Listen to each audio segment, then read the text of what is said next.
Idea star സിംഗറിൽ മത്സരാർത്ഥിയായി എത്തി ജനപ്രിയയായി മാറിയ ഗായികയാണ് Anju Joseph.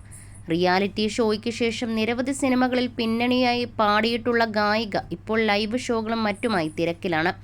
34-കാരിയായ Anju reality ഷോയുടെ ഭാഗമായിരുന്നപ്പോഴുള്ള അനുഭവങ്ങളും രണ്ടാം വിവാഹത്തിനു ശേഷം ജീവിതത്തിൽ വന്ന മാറ്റങ്ങളെയും കുറിച്ചും പങ്കുവച്ചു. ഇപ്പോൾ തൻ്റെ സമാധാനവും സന്തോഷവും നിറഞ്ഞ ജീവിതമാണെന്ന് ഒരു യൂട്യൂബ് ചാനലിന് നൽകിയ പുതിയ അഭിമുഖത്തിൽ അഞ്ജു പറയുന്നു. ഞാൻ ഒരുപാട് തവണ എലിമിനേഷൻ റൗണ്ടിൽ വന്നിട്ടുണ്ട്. എനിക്ക് ഏറെ പ്രിയപ്പെട്ട പല മത്സരാർത്ഥികളും എനിക്കൊപ്പം വന്ന് എലിമിനേഷൻ റൗണ്ടിൽ നിന്നും പുറത്തായിട്ടുമുണ്ട്. എനിക്കൊപ്പം എലിമിനേഷൻ ഫേസ് ചെയ്ത് ഔട്ടായിപ്പോയ ചില മത്സരാർത്ഥികളുടെ ആരാധകർ എന്നെ ചീത്ത വിളിച്ചിട്ടുണ്ട്. നയന എന്നൊരു മത്സരാർത്ഥി ഉണ്ടായിരുന്നു. ആ കുട്ടി എലിമിനേറ്റ് ആയതിന് എന്നെ ഒരാൾ കണ്ണുപൊട്ടുന്ന ചീത്ത വിളിച്ചു, അതും റോഡിൽ വെച്ച്. അയാൾ അന്ന് നല്ല ദേഷ്യത്തിലാണ് സംസാരിച്ചത്. നീ ഒറ്റ ഒരുത്തി കാരണമാണ് നയന ഔട്ടായി പോയത്. നീയൊക്കെ എന്ത് പാടിയിട്ടാണ് ഷോയിൽ നിൽക്കുന്നത്? എപ്പോഴും എലിമിനേഷനിൽ എത്തുമെന്നും പറഞ്ഞാണ് അയാൾ ചീത്ത വിളിച്ചത്. 16 കൊല്ലമായി ഞാൻ സ്റ്റാർ സിംഗർ ഷോയിൽ നിന്നും ഇറങ്ങിയിട്ട്. പക്ഷേ ഇപ്പോഴും എന്നെ ആളുകൾ തിരിച്ചറിയുന്നതും ഷോ ബുക്ക് ചെയ്യുന്നതും ഐഡിയ സ്റ്റാർ സിംഗർ താരം എന്ന പേരിലാണെന്നും ഗായിക പറയുന്നു.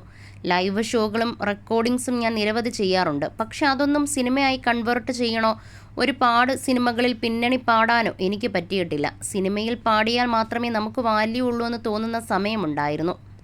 അന്ന് പിന്നണി പാടാൻ അവസരം കിട്ടാത്തതിൽ വിഷമിച്ചിരുന്നു. ഇപ്പോൾ അങ്ങനെയുള്ള അവസ്ഥകളൊന്നുമില്ല, കുറേ മാറി. സ്വതന്ത്രമായി പാട്ട് ചെയ്താലും നമുക്ക് നമ്മുടേതായ സ്പേസ് കിട്ടും. കോണ്ടാക്റ്റ് മെയിൻറ്റെയിൻ ചെയ്യാത്തത് കൊണ്ടും കൂടിയാണ് അവസരങ്ങൾ കിട്ടാത്തത്. സിനിമയിൽ പാടാൻ എനിക്ക് ഒരുപാട് ഇഷ്ടമാണ്. ബാഹുബലിയിലെ ഗാനം കവർ സോങ് ചെയ്തപ്പോൾ രാജമൗലി സാറും കീരവാണി സാറും എല്ലാം വിളിച്ച് അഭിനന്ദിച്ചിരുന്നു. ഹിറ്റാകുമെന്ന് പ്രതീക്ഷിച്ചായിരുന്നില്ല അന്ന് ആ കവർ സോങ് ചെയ്തത്. രാജമൗലി സാറായിരിക്കില്ല, ആരെങ്കിലും പറ്റിക്കുന്നതാകുമെന്നാണ് ആദ്യം കരുതിയത്. അദ്ദേഹത്തോട് ഞാനത് ചോദിക്കുകയും ചെയ്തു. അദ്ദേഹത്തിൻ്റെ ആ ടീം ആ സോങ് ഷെയർ ചെയ്തപ്പോഴാണ് ഒറിജിനൽ രാജമൗലി സാർ തന്നെയാണ് വിളിച്ചതെന്ന് എനിക്ക് മനസ്സിലായത്. കീരവാണി സാറുമായി അതിനുശേഷവും കോണ്ടാക്റ്റ് ഉണ്ടായിരുന്നു. രാജമൗലി സാറിൻ്റെ നമ്പർ പോലും ഞാൻ സേവ് ചെയ്തിട്ടില്ലെന്നും അഞ്ജു പറയുന്നു.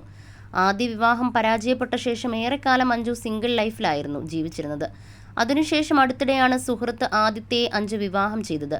കഴിഞ്ഞ ജന്മത്തിൽ അവൻ എന്തോ പുണ്യം ചെയ്തതുകൊണ്ടാണ് അവന് എന്നെപ്പോലൊരു സ്ത്രീയെ പങ്കാളിയായി കിട്ടിയത്. ആദിത്യയെ കല്യാണം കഴിച്ച ശേഷമാണ് എൻ്റെ ജീവിതം മാറിയത്. അതിനുശേഷം നിലത്തിരുന്നിട്ടില്ല. ഷോകളും മറ്റുമായി തിരക്കിലാണ്. നല്ല കാലമാണ്. ലൈഫ് കൂടുതൽ ഈസിയായി തോന്നുന്നു. 18 വർഷത്തോളം നീണ്ട സൗഹൃദം ഉണ്ടായിരുന്നതും ദാമ്പത്യത്തിന് ഗുണം ചെയ്തു. സ്കൂളിൽ വെച്ചാണ് കണ്ടുമുട്ടുന്നതും പരിചയപ്പെടുന്നതും. വളരെ ശാന്തനാണ്, അണ്ടർസ്റ്റാൻഡിംഗ് ആണ്, എല്ലാവരോടും ദയയോടെ പെരുമാറുന്ന ആളാണ്. 6 കൊല്ലത്തോളം ഒറ്റയ്ക്കാണ് ഞാൻ താമസിച്ചത്. അന്നൊന്നും തിരിച്ച് വീട്ടിൽ വരാൻ എനിക്കൊരു കാരണമില്ലായിരുന്നു. ഇപ്പോൾ അതൊക്കെ മാറി. എൻ്റെ വീട് തന്നെ ആദിത്യനാണ്. അവൻ എന്നോട് അത്രത്തോളം സ്നേഹമുള്ളതുകൊണ്ടാണ് അന്ന് വിവാഹത്തിന് കരഞ്ഞത്. ഇമോഷൻസ് കാണിക്കുന്ന ആളുകളെയാണ് എനിക്കിഷ്ടം. എല്ലാവരുടെയും ജീവിതത്തിൽ ഒരു ആദിത്യം ഉണ്ടായിരുന്നുവെങ്കിലെന്നാണ് ഞാൻ ആഗ്രഹിക്കുന്നതെന്നും അഞ്ജു പറഞ്ഞു.